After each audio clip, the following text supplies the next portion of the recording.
They didn't normally let us in before the press? No. Okay, great. Or like before they're even lined up? No. Nope. Decker, can you move over just an inch? Thank you. Can you scoot just an inch? Yes, sir. Well, thank you very much. It's a great pleasure to be with the President of Lebanon, who's highly respected in his country and actually long beyond his country. We've spoken previously on numerous occasions through representatives, and the relationship is very good. I think that Lebanon has been a very mistreated country for a long period of time. It's an amazing group of people, professors, doctors, lawyers, great intellects, and it's been hit hard for many, many decades, really. It's been hit very, very hard. And yet I have people that live in Lebanon, people that are parents of friends of mine, in many cases, and they would never leave. They would not leave under any circumstance. They love it. They love the country. And it's probably a dangerous place in a lot of ways, but they live in areas, they say, we hear bombs going off all the time, but we want to live in Lebanon. They love the country. Very smart people, very successful people, and they live there. But it's been a country of great intellect, great intellectuals. They still love it. They want to be there. And we're going to help it. We're going to help it a lot. So it's an honor to have the president and your representatives here. We've already met a couple of times, and we've had some good meetings. And we are going to solve a lot of problems. We've already solved some of them for Lebanon. As you know, there's a Hezbollah problem, but we've done some things that I think the world will take notice. Again, it's been a very badly treated place and country, and we're going to have it properly treated and treated with respect that it deserves. And Mr. President, it's an honor having you. Thank you very much. No, thank you. Thank you I've very been much. looking forward to this visit for a long time. Thank you very much. Meeting such a great president like yourself. That's a very nice thing. See, he knows how to get to me. He knows. He can have anything. Now he can have anything. Would you like to say something? Now, really, I would like to thank President Trump, really, and his team for the historic visit and for the historic achievement that we did together by signing the framework with the ultimate objective of ending the state of hostility between Lebanon and Israel forever. I think, Mr. President, this will be your legacy. Together, we'll be able to achieve this objective. It's about time for Lebanon and for the whole region to be stable and secure. And I know your vision is peace, your vision is stability, and I think my vision coincides with your vision. And together, I think we will be able to achieve and to score success in that regard. I agree with that. I do agree with that. And you have tremendous spirit on your side. You have people that love that country, and they're going to make it work. We got to make it work. Right. Thank you very much. Lebanon, I have two questions, one for you. President Trump, as you work to expand the Abraham Accords, Lebanon still enforces a 1955 law criminalizing contact with Israel for over 70 years. You previously stated you would push Lebanon on this issue. And there is some people still going to prison last month. So did you raise it you will raise it with President Trump today? Well, the Abraham Accords have been, I think, a tremendous success. I think you're going to see a lot of countries joining pretty soon. As you know, we have our original group, and it's so successful for them. Economically successful. It's been that nobody left, even during this time of conflict. So, no, I think Lebanon has a very important place.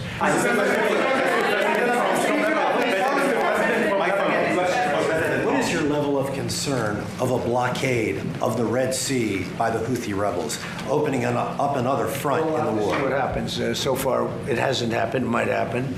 But we take care of things. If something like that happens, we take care of it. You know, we've done that with the Houthis before, and we haven't heard from them in a while since we did what we did originally. That was about 45 days of very powerful action we took against the Houthis.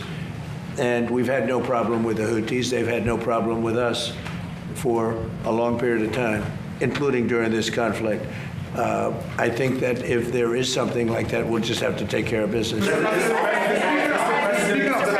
Speaker of the Lebanese Parliament rejected the agreement between Lebanon and Israel and he said it's a sedition. It's going to cause civil war. He's the Speaker of the Lebanese Parliament, and he speaks for Hezbollah. He's the Hezbollah big brother. What do you have to say about that? Well, maybe I'll let you speak to that. Actually, the framework doesn't require the endorsement of the parliament. Okay, it's part of our constitution. It's a prerogative of the president, and we are committed to it. And I think the Speaker of the Parliament is really wants to see the end of this war. He's from the south, and he knows he did his best to rebuild the south, but unfortunately the south being destroyed in front of his eyes. So he's actually supportive of what we are doing, but we need to be careful. His position as a speaker and as a leader of the Shia community, we have to understand how critical is his position. But I can tell you that Speaker Berri is a man of state. He's supportive of what we are doing, and he's supportive of ending the state of hostility, ending the war once for all. I think when he sees, because I've heard that he's a good person, good man, and when he sees the progress made, I'm sure he's going to come on. From NCIT TV from Lebanon. I have two questions, please. When will the Israeli army fully withdraw from Lebanon? Is there a clear timeline for that? And last question, please. Last week you met with the Iraqi Prime Minister and discussed him or described him as handsome and saying he could become one of the best leaders in the Middle East. How do you describe Which one are we talking about? the Iraqi Prime Minister? Yes. How do you describe President? Well, I'd say he's handsome also, and I think he could become one of the most important leaders in the Middle East, actually, if we do this, because they've been trying to do this for decades, right? Decades and decades. So if I made that statement about somebody else, I would put him in the same category. When the Israeli army withdraw from Lebanon, is there a clear timeline for They're that? in the process of doing that. They're in the process of redeploying into other sections. And again, they get along very well. That was a great agreement they signed with Lebanon, and they're redeploying. Is there a Mr. President, the Lebanese army needs help, and the United States said that it's very important for the Lebanese army to take over the villages that Hezbollah withdrew from. How are you going to help him, and how the CENTCOM is going to be speaking about that involved today. to ensure that they will be in the We'll south be speaking as well? about that today with your president, and we have some very concrete plans already in store for that, with others going in and helping. But they're also becoming much more self-sufficient. And we will be speaking about that. That's one of the subjects we're going to be talking about. Thank you, Mr. President. My question is, the Lebanese army said today that Israeli forces opened fire in proximity to the Lebanese trying to deploy in one of these pilot zones. This is day 2 of the pilot zones. Are you prepared to take any additional steps to put pressure on Israel to withdraw, which I believe President Aoun is planning to ask you? Well, I just heard about that before this conference just happened, and we'll be looking at that, yeah. Mr. President, there are no signs that Iran is ready to stop fighting. So what is the plan? Is the plan to just keep bombing until they give up? There are no signs. Why, do you know something that I don't know? Well, they continue to attack our allies and You kill don't know Americans. what the dialogue is behind the scenes, that they want to meet desperately to try and end it because they're getting decimated. You don't get that when you listen to your fake station, but you don't know. You don't know anything. So talks are you know still something that I possible, don't know? likely? Do you know something I don't know? Well, tell us. I will tell you, they want to desperately meet, and until they're ready to meet in a meaningful way, we have no interest in even.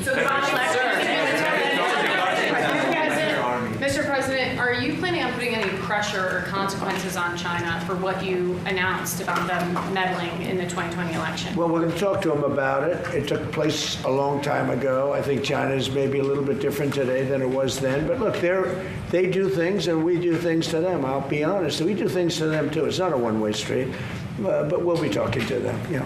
Mr. President, it's something that doesn't get talked about a lot, but the Border Patrol recorded 14 consecutive months, no releases at the southern border. This is something you talked a lot about on the campaign trail, that you couldn't run on the job that you did on the southern border. Do you feel similarly at this point in time with midterms, considering how well of a job you've done? What is the lesson to be learned about Border Patrol? Well, thank you for that question. The fact is, and maybe it pertains a little bit with respect to you and borders and everything else, we had a border that was totally out of control. I probably won the election, at least partially, on the border, would you say? And the border now, we literally in 14 months, I think it came out this morning, actually, it was just announced, and in 14 months we had nobody coming through, zero people. I have to send millions came through, and we had 0 people come in illegally into our country.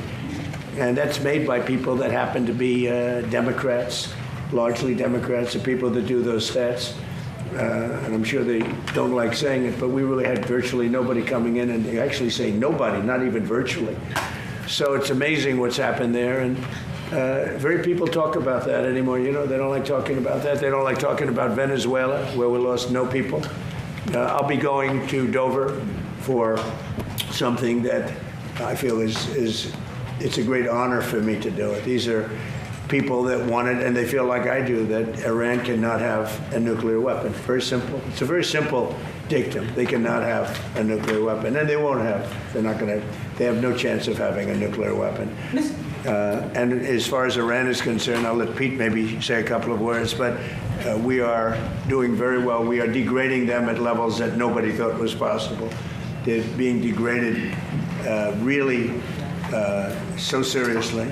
They did slip something through in Jordan, and if we had other operators, would not happened, unfortunately. But because we have the best equipment in the world, we've stopped almost everything. But when you let other people do your job, with the United States, we let other people do the job, and sometimes it doesn't work out so well. But we're going to be going and paying our respects at Dover. Pete, would you like to say just how we're doing, generally speaking? Well, it'll be an honor as well to join you at Dover to recognize these incredible Americans who committed to the cause just like you are. Something no president's been willing to do. 47 years, they build up a conventional capability like the North Koreans did. Remember, that's how North Korea made their way to a bomb. So much weaponry that no one was willing to stand up to them. President Trump was, and it continues to this day. Iran's been given every opportunity to negotiate, to show that they're reasonable on the Strait of Hormuz. But if they're going to shoot at commercial shipping, then we're going to hit them, as the president said, 10 times harder, which every night we're degrading them further and further. And the president has all the options necessary. If they want to talk, they can talk. Otherwise, they can deal with the War Department, and we're prepared to do that. And the blockade is up and fully, it's, nobody gets through. Nobody gets through the blockade. It's like a steel wall. Thank you, Mr. President. Yesterday, there was another attack on an ICE facility, this time in New York City. What, in your view, is prompting these attacks, and do you have a message for those who are attacking ICE? You're talking about the fire that was set in front of the federal building? Well, this is what's happening with the people that they allowed to come into our country. They shouldn't have allowed them to come in, and they shouldn't be here. They're radical lunatics. And I'm getting them out. We're getting them out at a pace. We've gotten rid of more than any other president. I read stories, they try and give you phony stats. I was with Tom Homan this morning. He'll give you the statistics if you want, but we're getting bad people out of our country at levels never seen before.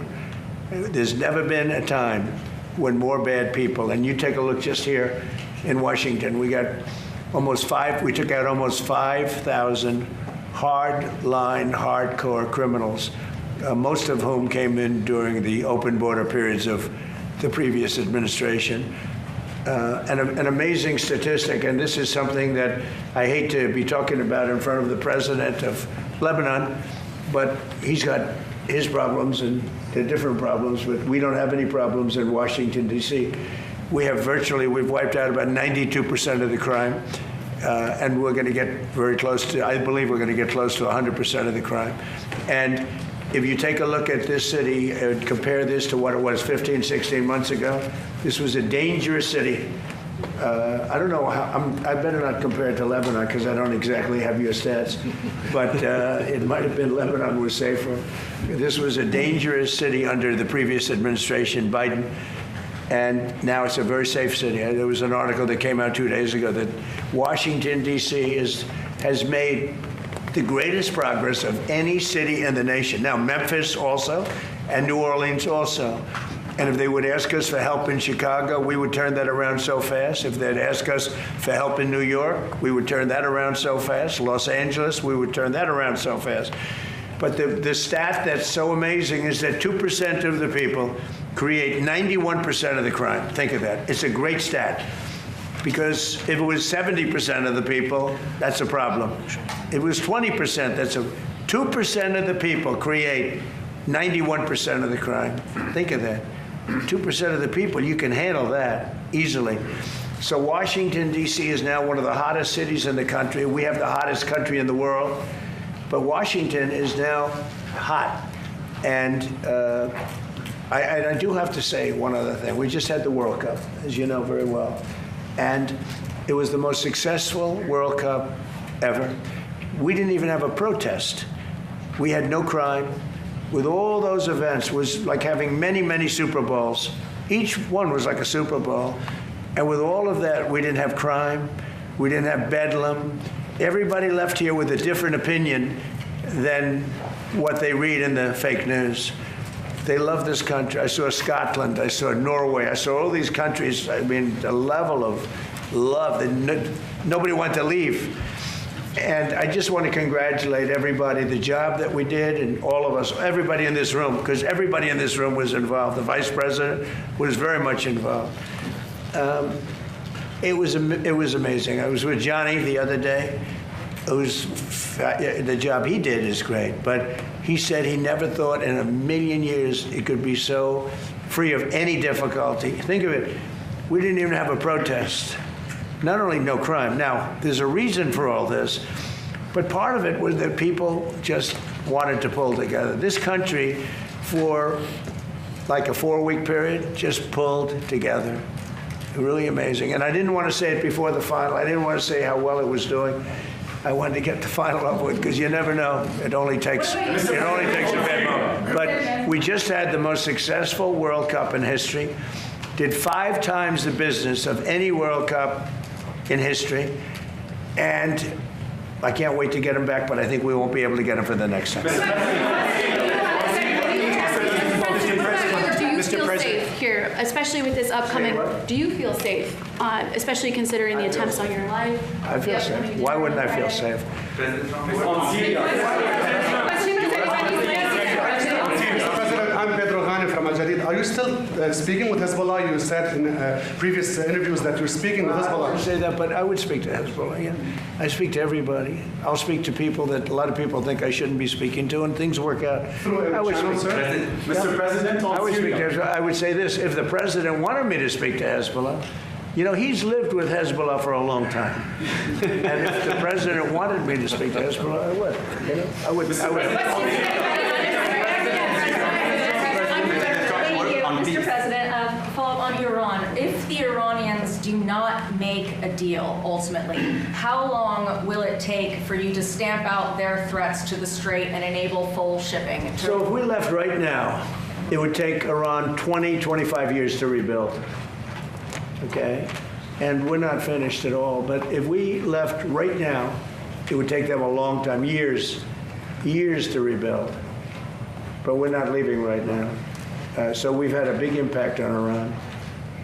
If we didn't do what I did with regard to 2 things, the Iran nuclear deal done by Barack Hussein Obama, I terminated that. If I didn't terminate it, you wouldn't have Israel right now because they would have had a nuclear weapon years ago. And if we didn't do the B-2 bombers knocking out the nuclear sites a year ago, one of the first things we did early in the administration, they would have a nuclear weapon, and you wouldn't have Israel, and in my opinion, you wouldn't have various other countries in the Middle East. They'd all be gone. They would have been terminated, extinguished. But I believe that by doing what we did, by terminating Iran, who's very evil people leading that country. You saw the number of protesters that they killed, 52,000 plus. I put a couple of them up today, young kids, they kill them. They kill them like they're candy. It's crazy what they do. They treat them so badly. They're just killing people just at random. Over 52,000 people, and nobody talks about it. But if I didn't do the attack on their nuclear sites, or if I didn't terminate the Obama agreement with Iran, which was an absolute hit on having them get, that was a road to a nuclear weapon. And our deal will be a wall. It already is. They can't have a nuclear weapon right now. It would take them years to produce it. And we will absolutely attack the new site that they're talking about. I mean, how about these people? They're in this because of nuclear weapons, and they're trying to possibly reconstitute a site. We'll hit that site. Any site where they're even thinking about nuclear, we'll be hitting it very, very powerfully. Now, nobody knows, except the Iranians, the damage that we've done to them.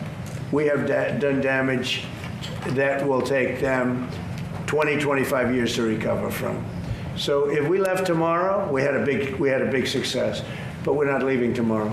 Their ability to threaten the Strait, though, that's the question. There's a bill right now that's being considered that would allow illegal aliens who are working in farming to get legal status. Do you support that legislation? I don't know about it. I'll take a look at it. Mr. President, on your tariffs last night, the Canada tariffs. One, are those a response to the wildfires in Canada? No. That's separate. We're looking at that separately. And what is there anything Canada It's only can do? response to the way they've treated our farmers and our people. Canada's been very, very tough on us over the years, for many years, and no other president's done anything about it. I love Canada. I love the people of Canada.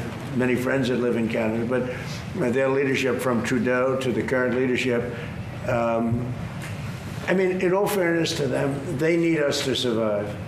Without us, there's no way they can survive. So, but they've been very, very tough over a period of the last 50 years, actually. Is there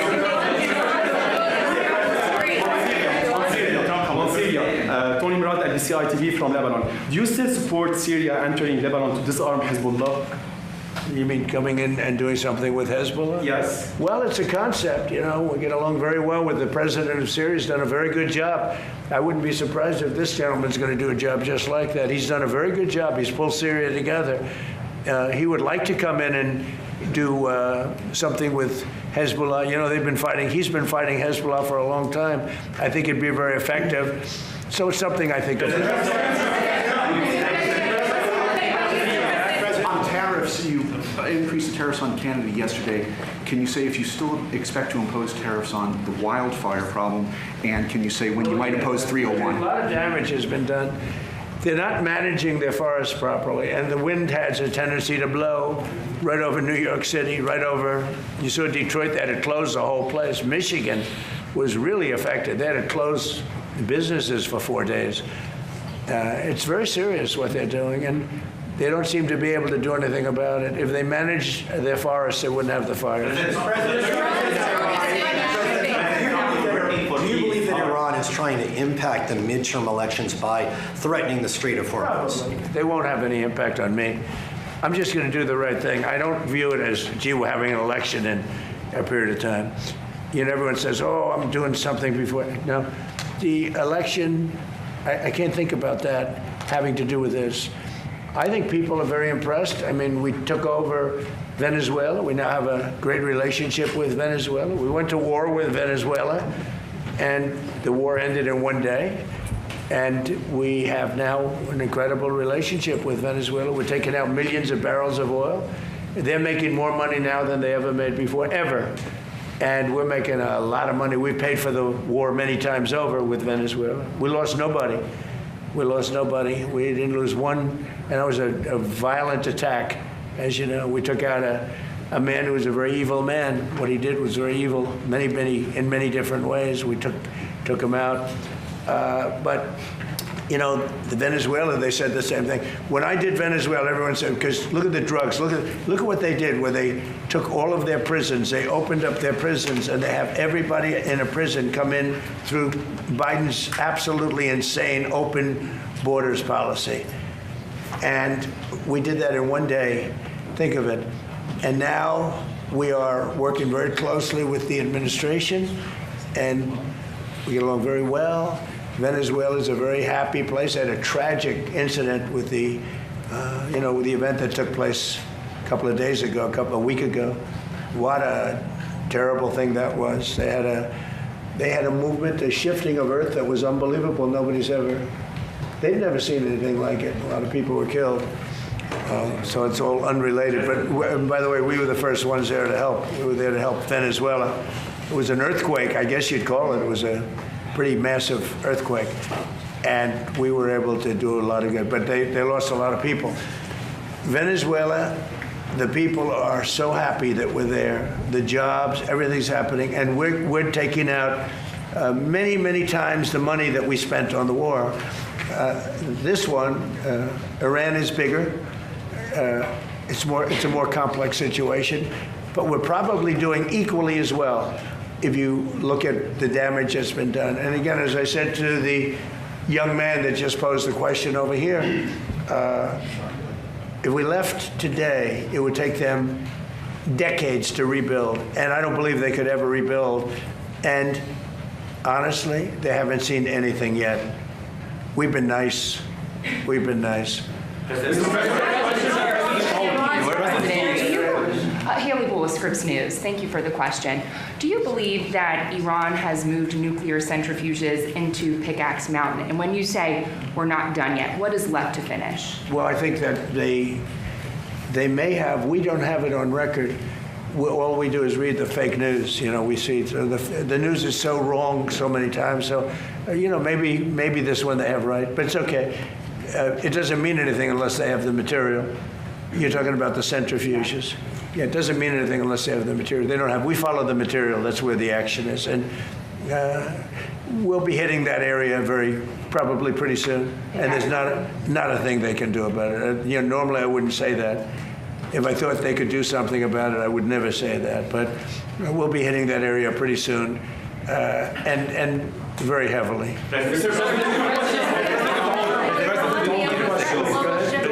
Two years ago during the campaign, I interviewed you and you told me on MTV Lebanon that the peace will happen in Lebanon. And every word you said during the interview, it's happening today. Like from the first day in the administration, you were working hard for peace. I've been here daily. I understood Lebanon, and I understood how horribly Lebanon has been treated as a country. They've been like a whipping post, what's happened with Iran and with Hezbollah.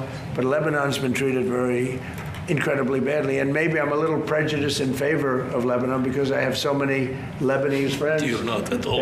Well, no, but there's so many Lebanese friends, and so I understand Lebanon. Tom Barrack is Lebanese, the ambassador. The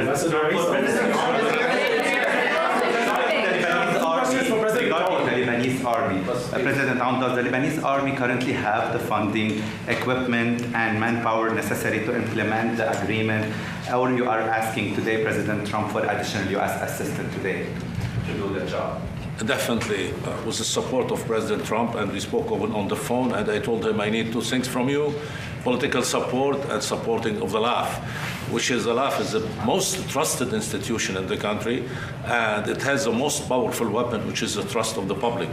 And like any armed forces in the world, the Lebanese armed forces is the backbone of security and stability. We need to support the LAF. The LAF maintain the country safe and stable. Without the LAF, everything will collapse. We don't want that. I think President Trump doesn't want that. In 1975, the first institution to collapse was the LAF. And as a result, we saw the emergence of many local militias, and the South was empty, allowing the Palestinians to roam the South and launch attack against Israel. We don't want to see that back again. All we're asking is keep supporting the LAF. And they know that the LAF is doing a great job, performing its duty to the fullest. I fully trust the LAF. I fully trust the leadership of the LAF. We will have and they did a great step forward with the recent signing with Israel. That was a big step. Are you going to allow direct flight from America to Lebanon again? And Pedro I from... can see that happening, absolutely. Question for President Tony Murad from NBC TV. So Ambassador Isa, the U.S. Ambassador to Lebanon, Michel Isa, told me that the President will not leave Washington empty-handed. What concrete outcomes will you bringing back to Lebanon? You'll find out. Mr. President? Thank you all very much. We're doing very well with Iran. We're doing unbelievably with the economy. We have investment. As you know, Toyota is coming in with the biggest plant, I understand, anywhere in the world. They're leaving Mexico. They're coming into our country. It's going to come into Texas, to be specific. We have more plants under construction now than at any time, by many times. We have over $19.2 trillion being spent in America, and they're going to be opening up in a year or a year and a half. And there has never been a time like this in America. Truly, it's the golden age of America. Thank you very much, everybody. Thank you, guys.